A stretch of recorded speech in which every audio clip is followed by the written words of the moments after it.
아이템이 좋으면 사업이 잘 돼. 맞아요. 초반에는 되게 맞는데 그건 경쟁이 없을 때 맞는 말인 것 같아요. 경쟁이 너무 치열해지면 그때서부터는 판이 달라지는 것 같아요. 경쟁이 치열하다는 말은 나는 뉴비인데 남들은 경력이 있는 회사들이거든요. 혹은 나는 대량 생산 못하는데 얘는 대량 생산을 해낸 가격이 더 싼. 그래서 아이템 빨이 가질 수 있는 경쟁 우위는 짧은 시간은 가능하다. 근데 그 이후는 역량에 달린 것이죠. 네.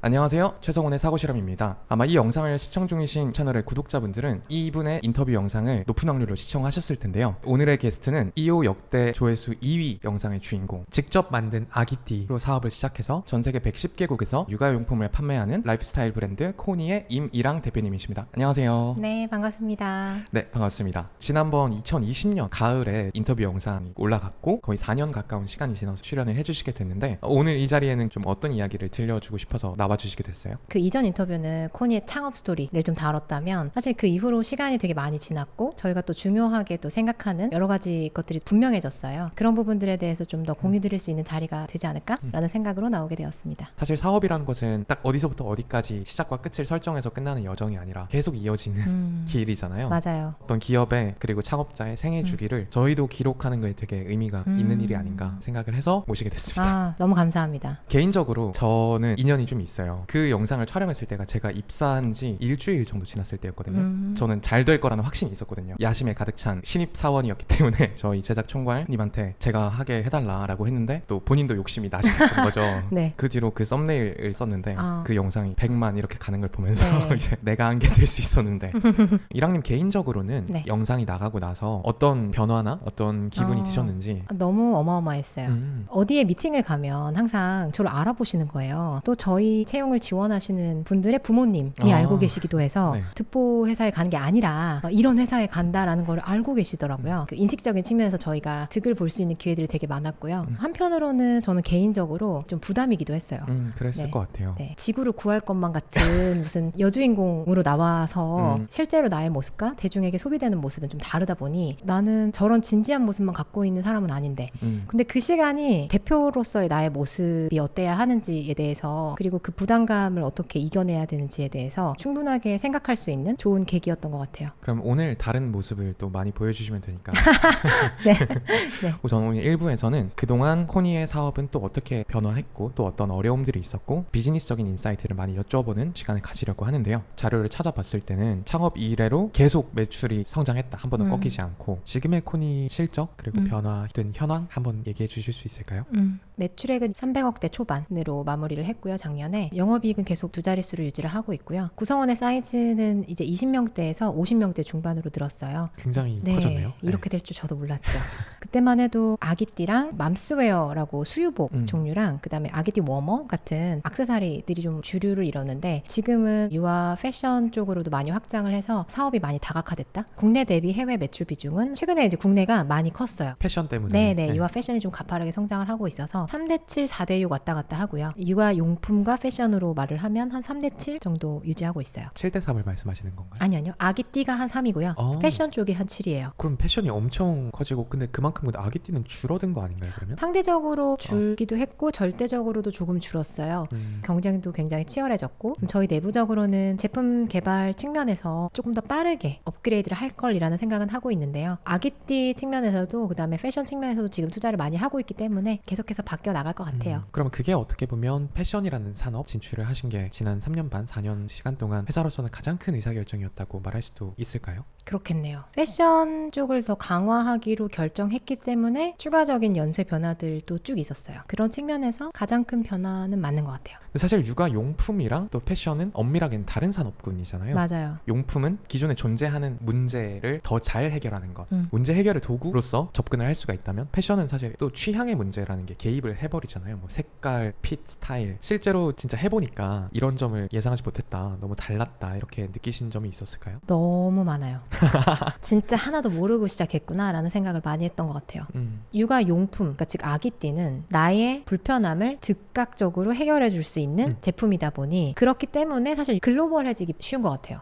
그 문제는 글로벌한 것이니까. 네. 아이를 빨리 잘 재운다, 쉽게 안는다, 몸에 불편함 없이 장시간 안을 수 있다 라고 하는 또 공통적인 니즈는 한국 사람이나 미국 사람이나 일본 사람이나 다 비슷해요. 근데 패션에 기대하는 바는 오히려 글로벌보다는 조금 더 로컬한 것 같고요. 그래서 한국에서 좋아하는 핏, 한국에서 좋아하는 사이즈, 컬러랑 일본, 미국은 다 달라요. 그러니까 선호하는 것도 다르지만 체형도 달라요. 어디에는 좀 더 팔다리가 길고, 그리고 일본은 훨씬 더 우리보다 두꺼운 것에 대한 선호가 좀 있거든요. 백화점을 돌아다녀 보면은 기모의 양이 한국보다 훨씬 더 많아요. 일본은 바닥난방을 안 하니까요. 집에서 입는 것도 두껍고 밖에서 입는 것도 훨씬 더 두껍게 입기도 하더라고요. 그러니까 그런 것들을 알아가면서 패션은 확실히 로컬이구나 라는 것도 또 깨닫게 됐고요. 그 용품은 중고 시장에서 거래가 활발해요. 그러니까 저희가 계속해서 용품을 업그레이드하고 있는데 이전 거를 사용하시는 분들도 되게 많으세요. 근데 패션은 오히려 중고보다는 신규 구매를 더 많이 하시죠. 왜냐하면 내구성 측면에서도 그렇고요. 애기들이 자꾸 뭘 묻혀요. 네. 그럼 상품성이 자꾸 떨어지잖아요. 그쵸. 그러니까 뭔가 재판매하는 데 있어서도 훨씬 불리한 거죠. 그래서 패션 쪽은 중고 시장에서 거래가 활발하지 않은 것 같고요. 용품은 한 번 사고 말지만 패션은 재구매예요. 매 시즌 아이가 크면서 계속해서 재구매를 해야 되기 때문에 리텐션 측면에서는 사실 패션이 훨씬 좋아요. 육아 용품에서 고객을 얻어서 오히려 패션으로 전환시키는 것이 저희 입장에서는 훨씬 좋은 사업의 방향이라는 생각이 들었고요. 그쵸. 그럼 지금까지 육아용품 산업과 베이비 패션 산업이 가진 어떤 소비자 입장에서의 근본적인 차이를 얘기를 해주셨는데 사실 만드시는 입장에서도 굉장히 다를 것 같거든요. 네. 생산의 문제도 있고 맞아요. 그리고 재고 많이 달라요. 어떤 점이 제일 명확하게 많이 달랐나요? 이거 너무 초보적인 답변이라서 실망하실 수도 있는데 패션은 시즌이 있더라고요. 저의 백그라운드는 패션이 아니다 보니까 어떻게 이걸 모를 수 있어? 라고 생각하실 수 있어요. 그러니까 패션 종사자들은 시즌을 맞춰가지고 컬렉션을 내는 것이 너무 당연한 거예요. 근데 저는 아기띠를 했잖아요. 용품을 했단 말이에요. 용품의 시즌은 패션의 시즌과는 좀 다르게 가요. 계절이 온다고 해도 1년에 좀 큼지막하게 2번이에요. 동절기, 하절기. 그러니까요. 동절기, 하절기인데 이게 봄, 여름 캡슐, 뭐 가을, 겨울, 헤비, 겨울 뭐 이런 식으로 그리고 그 안에서도 막 할인을 해야 되는 시즌 그쵸. 오프, 캘린더가 좀 더 명확하더라고요. 그리고 이 속도를 제가 따라가지 못하면 좀 도태되는 거예요. 왜냐하면 패션은 경쟁이 너무 치열하고 용품은 상대적으로 조금 덜 하거든요. 그러니까 아까 용품으로 고객분들을 처음에 일단 모객을 해서 패션으로 넘어가게 해서 재구매를 계속한다. 그 생애주기 관점에서 보면 너무 이상적인데 분명히 그 넘어가는 단계에서 갖춰야 되는 회사의 역량 자체도 달랐을 거고 많이 다르죠. 아셔야 되는 지식이나 익혀야 되는 산업의 규칙도 달랐을 테고 맞아요. 어쩌면 회사 전체의 뭔가 체질을 바꾸고 되게 큰 변화일 수도 있는데 그걸 감당할 각오라던가 이런 걸 어떻게 하셨어요?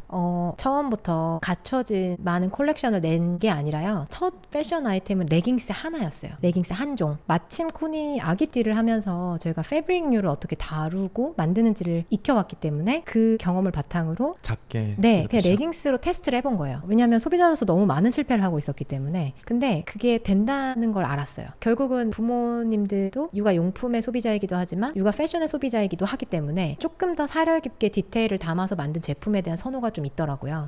그거를 레깅스 하나를 판매를 하면서 봤어요. 그걸 조금 더 확대해 볼까라는 결정은 상대적으로 조금 더 쉬웠던 것 같고요. 근데 그게 쉬운 결정이 아니라는 걸 세팅을 하면서 알았어요. 그러니까 왜냐면 패션 인더스트리에 계셨던 분들이 코니에 오셔서 온보딩 하는데 시간이 많이 걸리더라고요. 왜 이렇게 하세요? 약간 네, 그러니까 뭔가 패션 산업은 너무나 오래되기도 했고 굴러가야 되는 사이클이 좀 되게 명확한 인더스트리예요. 근데 거기에서 일하시던 분들이 코니에 오시면 어떻게 보면 당연하게 했어야 되는 것들이 없기도 하고 실제로 코니에 패션 디자이너를 채용한 게 작년이에요. 그 전까지는 그냥 제가 했어요. 진짜요? 네, 저랑 MD 분이랑 같이 왜냐하면은 코니 안에는 생산팀이 있거든요. 네. 그러니까 대부분 그 패션 브랜드들은 자체 생산을 하지 않는 브랜드들도 되게 많아요. 근데 저희는 그걸 다 저희가 막 한단 말이에요. 근데 그것이 패션 산업에 있었던 분들은 생소한 거예요.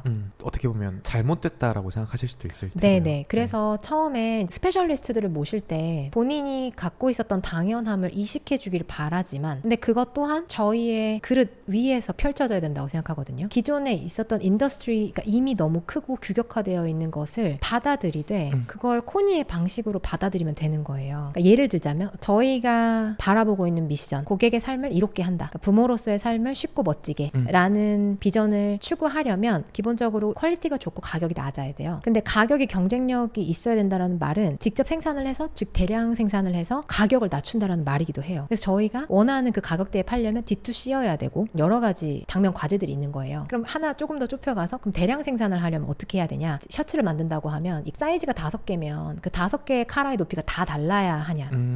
부터 시작하는 거예요. 사실 2mm, 3mm의 차이는 고객이 크게 느끼지 못할 가능성이 높거든요. 근데 카라를 5가지 높이로 생산을 하려면요, 커팅을 5번 해야 돼요. 그럼 공정이 늘어나면 봉제 비용이 늘어나요. 우리 입장에서 원가가 500원 늘어나잖아요. 고객한테는 1,000원, 1,500원을 더 받아야 되는 거예요. 사실 디자인을 하는 분의 입장에서는 이 5가지 사이즈가 나오는 게 되게 당연한 것인데 코니에 와서는 뭐 2가지 또는 3가지로 축소해야 되는 거예요. 그러니까 일하시던 방식이랑 많이 다른 거죠. 그래서 그런 다름을 설득하고 우리의 방식으로 같이 가자. 이게 진짜 우리가 가고자 하는 길이다라는 거를 설명하고 그런 체계로 일하실 수 있게끔 만들어 드리는 게 그 패션 산업에서 인재를 영입하는 데 있어서 큰 당면 과제였어요. 우리가 이 산업을 경험해보지 못했어, 이렇게 시행착오를 겪으셔야 했던 부분도 많겠지만 어쩌면 우리가 이 산업을 잘 몰랐기 때문에 좀 더 다르게 내지는 좀 더 잘할 수 있는 부분도 있지 않았을까요? 오, 맞아요. 무식하면 좀 용감한 게 있는 것 같아요. 그러니까 잘 모르기 때문에 그러니까 남들이 하던 대로 안 하는 거죠. 남들이 하던 대로 하는 것이 경쟁력이 없을 거다라는 생각도 해요. 트렌드도 바뀌고 더 재밌는 것들도 많아졌는데 왜 똑같이 해야 되죠? 라는 게 저의 아주 기본적인 그냥 기질인 것 같아요. 그런 의미에서 사실 저랑 같이 일하시는 분들이 되게 답답해하기도 해요. 당연한 걸 매번 설득해야 되는 거예요. 그러니까 설득 비용이 높은 CEO. 네, 그런 것 같아요. 질문이 많아서. 근데 그 과정에서 신뢰가 쌓이면 저는 그분은 정말 전적으로 신뢰하거든요. 방금 하신 얘기에 제가 조금 더 반대 포지션에서 얘기를 해보면 네. 단골 기질이라고 할까요? 그런 걸 가지신 창업자들은 많으신 것 같아요. 그러니까 기존에 돌아가던 관습이나 관성에 저항을 느끼고 내가 바꿔보겠다. 근데 분명히 그 산업이 최적화시켜 놓은 자신들의 루틴도 있을 테고 그렇게 하는 데 다 이유가 있어 라는 말도 있잖아요. 그러니까 어느 시점에는 나의 이런 저항 정신, 단골 기질이 새로운 혁신 이런 걸 만들어내는 데 도움이 될 수가 있고 또 어떨 때는 기존에 돌아가고 있던 규칙을 내가 받아들이고 타협을 해야 되는 지점도 있을 거잖아요. 네. 그런 밸런스를 맞추기 위해서는 좀 어떻게 해야 된다고 생각하세요? 업계가 최적화 시켜놓은 룰이 있어 라고 하면 저는 거기에서도 마찬가지로 왜요? 라고 물어볼 것 같아요. 왜를 따져봤을 때 사실 그게 우리랑 완전히 같지 않을 가능성이 높거든요. 뭐 저희는 판매 채널도 다르고 취급하는 품목의 수도 다르고, 그래서 저는 업계의 표준이라고 하는 것을 집요하게 묻는 편인 것 같아요. 왜? 아, 그렇구나. 근데 이건 왜? 이런 식으로 계속 묻다 보면 그렇게 룰이 세팅된 방식을 이해할 수 있고 그 위에서 우리가 받아들일지 말지, 받아들인다면 몇 프로나 받아들일지를 좀 생각을 많이 하는 편이고요. 그리고 좀 전에 해주신 말씀에 조금 더 살을 붙이면 저는 규모가 커지면 커질수록 더 날렵해져야 된다고 생각하거든요. 과거에 내가 일하던 방식을 버려야 될 수도 있다는 말이에요. 계속해서 새로운 걸 받아들이고 이거보다 더 최적화시킬 수는 없을까?를 계속 생각을 해야지, 안 그러면 사이즈만 커지고 둔해지면 시장에서 도태될 수가 있겠죠. 그러니까 정말 매출액도 커지면 그만큼 이익도 커지는 방식이 정말 건강한 성장이라고 생각해요. 근데 그러려면 얼마나 뼈를 깎아야 되는 걸까? 과거의 나랑 싸워서 이겨야 되는데 결국 경쟁은 남이랑 하는 게 아니라 과거의 나랑 한다고 생각을 하고 더 좋은 방식을 찾아 나가고 싶어요. 그래서 계속 챌린지예요, 사실. 그래서 저랑 같이 일하시는 분들이 쉽진 않을 거예요. 그러면 우리의 경쟁자가 이 씬 안에 존재하는 다른 플레이어가 아닌 과거의 우리 자신이다. 근데 이제 그렇게 선언할 수 있는 이유 중에 하나가 제가 알기로 이제 코니는 외부 투자를 받지 않고 이제 회사를 키우신 경우라고 알고 있거든요. 이제 그동안 창업, 스타트업 씬 이런 곳에서 투자를 받아서 빠른 성장을 추구하고 회사를 불려서 다시 더 투자를 받고 더 키우고, 이제 그런 식의 성장 방법론이 한동안 유행을 하다가 이제 한 재작년쯤부터 슬슬 거품이 꺼지기 시작하면서 요새는 사실 실리콘밸리나 이런 데서도 외부 투자 없이 회사를 키우는 부트스트래핑이 유행하고 있다고는 들었는데, 그러니까 분명히 코니도 뭐 투자하겠다고 찾아오는 사람도 엄청 많았을 거고 맞아요. 지금의 자생적인 그런 구조를 유지한 배경은 뭐였을까요? 저는 기본적으로 다른 사람의 삶의 방식에도 의문을 많이 갖는 편이기 때문에 요즘 이게 유행이야 라는 거에 큰 영향을 받진 않아요. 스타트업 씬에서는 투자를 받았다는 게 되게 큰 자랑거리이긴 하잖아요. 근데 그러니까 저한테는 그게 아무런 영향이 사실 없어요. 왜냐하면 사실 돈의 본질이라는 것은 공짜 돈은 없는 거잖아요. 누군가에게 나에게 투자를 했으면 그 투자를 회수하고 싶을 거고, 회수하고 싶은 것의 본질은 뭐 여러 가지 측면에서 성장을 압박할 가능성이 높아요. 원하는 결과를 갖고 오지 못했을 때 원하지 않는 결정을 하게 만들 수도 있어요. 용돈을 받는 것도 똑같잖아요. 부모님한테 용돈을 받으면 엄마가 뭐 야 이거 좀 해라 그러면 알겠습니다 라고 하고 그냥 해야 되는 것처럼, 그러니까 그런 측면에서 회사도 마찬가지라고 생각했어요. 그래서 남들이 투자를 받았다, 남들이 이런 속도로 커간다 라는 것이 사실 저한테는 큰 자극이나 어떤 고민거리는 아니었다고 보고요. 그리고 또 하나는 제가 팀원에 있을 때 팀원이 주인이 많이 바뀌었어요. 맞아. 처음에 리빙소셜에 팔렸다가 리빙소셜이 그룹폰에게 팔렸다가 그룹폰이 사모펀드에 네, 팔리고. 사모펀드에 팔리고 사모펀드 안에서도 여러 번 주인이 바뀔 때마다 회사의 분위기도, 그리고 제가 마케팅 부서에 있었기 때문에 마케팅 부서에서 돈을 쓸 때 거쳐야 되는 절차도 되게 많이 달라지더라고요. 기대하는 것도 많이 다르고요. 그러니까 내가 일의 본질을 더 좋게 만드는 데 시간을 쓰는 것보다 이들을 설득하고 이들에게 프레젠테이션을 준비하고 뭐 이런 여러 가지 것들을 온라인 하는데 많은 시간과 노력을 쓰고 있다라는 거를 알게 되면서 투자를 받는 것이 본질을 개선시키는 데에 가장 장점은 아닐 수도 있겠다는 생각을 했었어요. 팀원에 있을 때. 그래서 나는 웬만하면 투자를 받지 않고 사업을 하고 싶다라는 생각을 처음부터 가졌었고요. 그건 저뿐만이 아니라 저희 남편도 같은 경험을 했기 때문에 네. 웬만하면은 그냥 우리 캐시로 굴러가는 방향으로 하자라는 이야기를 많이 했었어요. 아주 초반부터. 그래서 정말 얼리 스테이지에 유명한 곳에서 연락이 많이 왔었는데 안 하겠다 정중하게 거절할 수 있었던 배경에는 저희의 팀원의 경험이 있었던 거예요. 약간 방향을 틀어서 4년 전에 전설적인 인터뷰 그 영상에서의 이랑님을 보면 내 불편을 내가 직접 해결하는 좀 되게 낭만적인 모습이었을 테고, 그래서 이랑님을 보고 나도 저렇게 창업하고 싶어 라고 생각하는 분들도 굉장히 많았을 것 같고 저희도 거기에 일조를 했을 테고, 실제로 이랑님한테도 연락 많이 오셨죠? 네네네, 많이 왔고요. 정말 한 달이 건너서 저를 아시는 분들, 두 달이 건너서 아시는 분들 연락을 많이 받았고요. 그런 창업가분들, 예비 창업가, 초보 창업가분들한테 해주고 싶은 뭐 조언이라던가 이런 얘기가 좀 있으신지. 무작정 시작해라 라는 게 답은 아닌 것 같아요. 내가 이걸 어디에 어느 가격에 팔면 반응이 있을 거야 라는 확실한 가설이 저는 있어야 된다고 봐요. 나 같아도 이건 산다, 그리고 나는 이렇게 팔면 잘 팔릴 것 같다라는 가설이 있고 그 다음에 제품을 만들어야 되는 것 같아요. 그러니까 제가 인스타그램을 기반으로 생각을 했었던 이유는, 제가 원래 인스타그램을 했었는데 근데 어느 날 아기가 태어나니까 갑자기 에스타그램으로 바뀌어요. 저희의 사진첩이 아기 사진으로 꽉 차게 되더라고요. 다시 말하면 아기를 가진 부모님들은 컨텐츠 크리에이터고요. 그러면 그 인스타그램에서 제가 다른 엄마들이랑 아빠들이랑 소통을 하면서 쌓아오는 여러 가지 인터랙션들이 있겠죠. 그 인터랙션을 바탕으로 내가 이 제품을 이렇게 광고를 만들어서 틀면 나 같으면 팔 수 있을 것 같은데 라는 생각이 있었기 때문에 사실 저는 아기띠를 만든 거였어요. 아기띠에서 시작한 게 아니라. 그래서 판매 계획이 있고 그 다음에 상품에 대한 아이디어가 있을 때 저는 시작하기 정말 좋은 환경이라고 생각하는데요. 이 판매에 대한 계획이 없으면 어려울 것 같아요. 그리고 판매를 처음에 시작을 하고 나서 결과를 이제 얻게 되면 그 이후는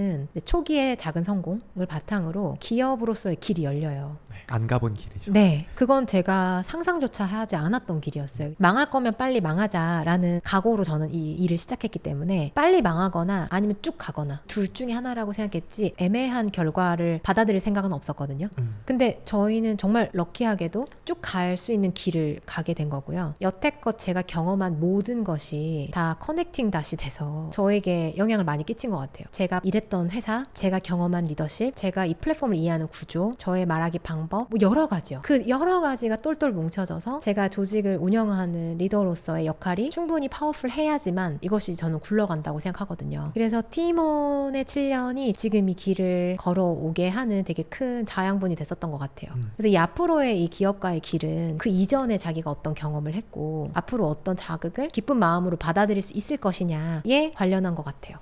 그러니까 이랑님은 일종의 까다로운 소비자가 창업가가 된 대표 주자신 느낌이죠. 네. 스스로가 까다로운 소비자라고 자부하시는 분들은 굉장히 많을 거라서 나도 저 사람처럼 내가 겪는 불편을 내가 직접 제품을 만들어서 해결해 보겠어 라는 꿈을 꾸신 분들도 많을 것 같아요. 그런데 사업이라는 게 이제 처음에 내가 겪은 불편을 해결하는 그 제품을 만들고 끝 성공했습니다 해피엔딩 이게 아니잖아요. 맞아요, 맞아요. 저는 솔직히 창업을 해보지 않은 입장에서 제가 감히 단언할 수 있는 건 아니지만 이호 채널에 어쨌든 PD로 있으면서 마주하는 가장 큰 오해가 아이템이 좋으면 사업이 잘 돼 라는 것이었거든요. 아이템이 좋으면 사업이 잘 된다. 그러니까 사업은 아이템 빨이다. 아, 네. 왜냐하면 저희 회사에도 이러이러한 아이템이 있는데 가능성이 있어 보이시나요? 이런 랜덤한 문의들이 들어오던 때가 있거든요. 솔직히 말하면 저는 좀 그 오해가 풀렸으면 좋겠다라는 개인적인 입장도 있어요. 저는 이게 일부 맞는 말인 것 같고요. 네. 일부 틀린 말인 것 같은데 아이템이 좋으면 사업이 잘 돼. 맞아요. 초반에는 되게 맞는데 그건 경쟁이 없을 때 맞는 말인 것 같아요. 경쟁이 치열하지 않을 때. 코니도 초반에 그랬거든요. 아이템 빨이라고 생각하긴 해요. 처음에는 이런 시장이 한국에 없었거든요. 그런데 이제는 이런 천으로 된 슬링을 안 만들면 약간 바보 같은 시장 상황이 됐어요. 경쟁이 너무 치열해지면 그때서부터는 판이 달라지는 것 같아요. 경쟁이 치열하다는 말은 나는 뉴비인데 남들은 경력이 있는 회사들이거든요. 경력이 있는 회사들이 나의 컨셉은 되게 비슷한데 디자인이나 무엇인가가 조금 다른, 혹은 나는 대량 생산 못하는데 얘는 대량 생산을 해낸, 가격이 더 싼, 디자인적으로 뛰어나거나 가격이 더 싸거나 조금 더 모듈화되거나 뭔가 장점이 더 있는 아이템으로 나올 텐데 거기에 스마트하게 대응할 수 있는 라인업 플랜이 있거나 좀 뭔가 다른 경쟁력이 있어야지만 이 경쟁에서 계속 이길 수 있는 것 같거든요. 그래서 아이템 빨이 가질 수 있는 경쟁 우위는 짧은 시간은 가능하다. 근데 그 이후는 역량에 달린 것이죠. 네. 여기서 또 삐딱한 질문을 드려보면은 이랑님이 가지고 있었던 창업가로서의 큰 강점이 까다로운 소비자였고 그 까다로운 소비자가 진화해서 좋은 상품 기획자가 되었고 지금도 여전히 그렇게 작용을 하고 있을 텐데 아드님들이 계속 빨리 크시잖아요. 맞아요. 나이가 어떻게 되시죠? 아드님들. 지금 8살, 4살? 8살, 4살. 네. 그러니까 언젠가 내가 파는 제품들의 직접 고객이 아니게 되는 순간이 찾아올 테고 이제 키즈 쪽으로 가고 있죠. 네. 이미 베이비는 진작이 아니고요. 네. 토들러에서 이제 키즈로 가고 있죠. 네, 그래서 어쩌면 내가 까다로운 소비자로서 발휘해왔던 강점이 너무 강했기 때문에 더 이상 내가 까다로운 소비자가 아니게 되는 지점이 도래했을 때 거기에 대한 준비 이런 걸 하시는지 좀 궁금했어요. 우스갯소리로 같이 일하시는 분들이 셋째를 낳아라. 당신의 KPI는 셋째다. 막 이런 얘기를 가끔 할 때가 있어요. 내가 막 사업을 더 잘하려면 셋째를 낳아라. 막 이런 얘기를 하니까 확실히 셋째가 있으면 도움이 될 것 같긴 한데 우선 셋째 계획이 없으니까. 네. 코니 안에 육아를 하시는 구성원 60%예요. 55명 중에 60%가 아이를 기르고 있으신 거죠. 그분들한테 사실 테스트를 되게 빡세게 해요. 이 제품이 충분히 경쟁력이 있는 것 같냐. 그리고 지금 육아를 하는 그 소비자분들이 가장 잘 알 거라고 생각해서 진심으로 제품 개발을 할 때 이런 거 테스트해 보실 분들을 모집합니다. 라고 해서 그 의견을 정말 많이 듣긴 해요. 그리고 그 안에서 수정을 계속하고 있고요. 그러니까 예전에는 임이랑 개인이 디자인이나 상품으로 판매를 했다면 이제는 저랑 같이 제품을 기획하는 데 있어서 육아를 하시는 분들이 많기 때문에 제가 가지는 컨셉은 있지만 이 컨셉을 완성시켜 주시는 분들은 저희랑 함께 일하고 있는 분들이거든요. 그런 차원에서 저의 자녀들이 그 나이대여야만 가능한 건 아니라고 생각을 하고요. 이제는 기업으로서 제품을 개발하고 시장에 내놓고 경쟁에서 이기려고 하는 것 같아요. 그런 체계가 어느 정도 갖춰졌다라고는 보고 있어요. 그런데 방금 답변이 사실 약간은 기업의 공식 입장 같은 그래요? 느낌은 살짝 있거든요. 그래서 궁금했던 게 그래도 이렇게 까다로운 소비자였고 최소한 제품에 대해서 타협하지 않는 높은 기준을 가진 사람이 맞아요. 본인이 직접 아이들에게 입혀보고 손끝에 닿는 감각이 있었을 때랑 그래도 어쩔 수 없이 그거랑 조금 멀어지게 되었을 때 약간의 불안함은 일말있지 않았을까라는 네. 거였거든요. 되게 재밌는 게 뭐냐면요. 제가 그걸 안 그래도 불안함이 없는 건 아니에요. 그래서 저희 생산팀에서 저희 아이들에 맞는 사이즈의 제품을 무조건 생산해줘요. 따로? 네, 따로. 계속 저희 첫째가 크는 만큼 보이지 않는 사이즈가 계속 늘어나고 있긴 해요. 그래서 첫째가 이미 초등학교 이제 2학년 들어간단 말이에요. 레깅스 안 입는 나이예요. 그러니까요. 남아잖아요. 남아면 초2에 레깅스 안 입어요. 근데 제가 귀엽고 계속 입히긴 해요. 이 원단이 어떤지 실제로 한 시즌 입었을 때 보풀이 나는지 안 나는지 무엇이 문제인지를 계속해서 손끝에 느끼고 싶어가지고 저희가 내는 모든 제품에 대해서 저희 아이들 사이즈를 계속 만들어주고 있고요. 그래서 패션 제품에 대해서만큼은 훨씬 더 경험이 지금은 없다고 말할 수 없는 것 같아요. 근데 뉴본 제품에 대해서는 아기띠 막 개발을 할 때는 저는 신생아가 없으니까요. 아기가 있는 집으로 그냥 가요. 아기가 있으시다고요? 몇 킬로, 몇 센치? 뭐 딱인데? 고객 중에서요? 네, 그럼 그냥 가요. 그러면 너무 감사합니다. 그러고 제가 준비해가 선물을 드리고 한 20-30분 안아보고 와요. 그럼 물어봐요. 이거 어때요? 이거 어깨가 편한가요? 당기는 건 편한가요? 이런 식으로 고객이랑 1대1 인터뷰를 하는 것처럼 저도 안아보고 고객도 직접 착용을 하게 해보고요. 그래서 최대한 그 불안함을 떨치기 위해서 테스트를 정말 많이 해요. 그리고 출시하기 직전까지 계속 의심하는 편이에요, 저는. 그리고 바꿀 수 있는 마지노선까지 바꿔요, 계속. 생산팀 미치죠. 너무 좋은 답변이었습니다. 아, 그래요? 네. 근데 사실 팬데믹 시대 때 D2C 모델이 약간 정점을 찍었다가 지금 사실 많이 꺾였잖아요. 결국 사람들이 다시 또 오프라인으로 돌아가면서 그러다 보니까 그 D2C 모델을 하던 회사들도 다시 오프라인 입점을 하고 이런 게 되게 많이 보이는 것 같은데 미국에서도 그렇고 여전히 우리는 경쟁력이 있고 잘할 수 있는 이유가 뭘까요? 두 가지인 것 같은데요. 하나는 고객 측면에서 육아를 하는 고객들은요, 시간이 없어요. 시간이 없기 때문에 빨리 좋은 걸 사고 싶을 텐데 빨리 좋은 걸 살 수 있는 신뢰만 구축한다면 저는 가능성이 있다고 생각해요. 많은 산업들이 팬데믹 이후에 오프라인으로 갔다고는 하지만 여전히 아기를 데리고 외출하는 것 자체가 챌린지인 부모님들한테는 온라인에서의 구매에 대한 동기가 다른 시장에 비해서는 엄청 강력할 거라고 생각하고요. 두 번째는 D2C 모델이기 때문에 제품의 가격을 더 합리적으로 제한할 수 있는 것 같아요. 저희가 만약에 백화점에 입점을 하잖아요. 그럼 지금보다 가격이 60% 정도는 더 올라가야 돼요. 50-60%는. 그래야 마진을 남길 수 있단 말이에요. 근데 저희는 온라인에서 강자가 되고 싶긴 해요. 마진 구조가 훨씬 좋기 때문에 고객들한테 더 좋은 가격에 팔 수 있어요. 그 지점을 잘 설명하고 싶고요. 코니가 고객들의 눈에 계속 띄었으면 좋겠어요. 왜냐하면 제품에 자신이 있으니까요. 그러니까 이랑님 웬만큼 자신 있지 않으면 그렇게 말씀하시는 스타일은 아닐 것 같은데 그렇게 제품에 대해 자부심이 높을 수 있는 이유가 뭔가요?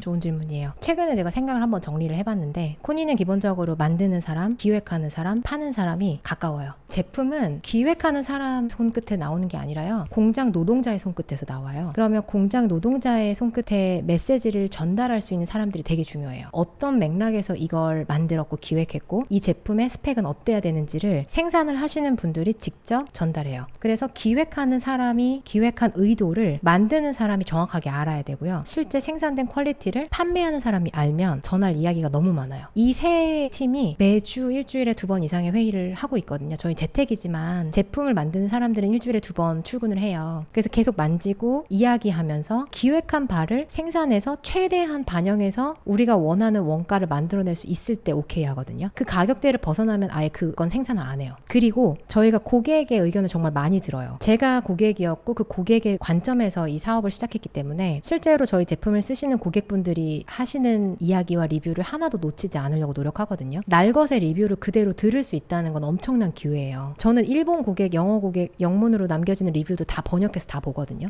여기에서 이런 기회가 있는 것 같아 라는 것도 캐치를 하게 되고요. 이 사람들은 이런 걸 싫어한다 라는 것도 알게 돼요. 그래서 고객의 소리를 가까이서 들을 수 있다는 것에서 오는 엄청난 자신감도 있어요. 나는 이 문제를 빠르게 해결할 준비가 되어 있고 의지가 있기 때문에, 그리고 그 과정이 또한 저희의 미션으로 걸어가는 길이기 때문에 이 과정을 잘 해낼 수 있을 거라고 생각해요. 그러면 앞으로 코니의 방향성, 계획에 대해서 한번 얘기해 주실 수 있을까요? 네, 코니가 아기띠로 시작한 회사가 맞고, 그리고 코니의 정체성은 사실 아기띠에 두고 있기도 해요. 아기띠는 임신, 출산, 육아를 할 때 가장 먼저 사게 되는 아이템이고요. 네, 그런 측면에서 아기띠를 계속 잘 하고 싶어요. 정말 초보 부모가 되는 분들에게 삶을 이롭게 해줄 수 있는 제품이기 때문에 이 제품에서의 경쟁에서는 지지 않고 싶어요. 저는 제가 만들고 있는 이 제품이 정말 뛰어나다고 생각하고 한 명의 고객이 저희 제품을 많이 사는 것이 저는 삶을 이롭게 한다고 생각하거든요. 저희가 하고 있는 일은 되게 멋져요. 그런 측면에서 아기띠로 처음 고객을 만나서 코니와 함께하는 그 여정에 촘촘하게 저희가 좋은 제안을 하고 싶어요. 그게 제가 가지고 있는 제품 측면에서 고객과의 관계 측면에서의 비전이에요. 네, 그럼 저희는 여기서 1부 마무리하고 다시 2부로 돌아오겠습니다.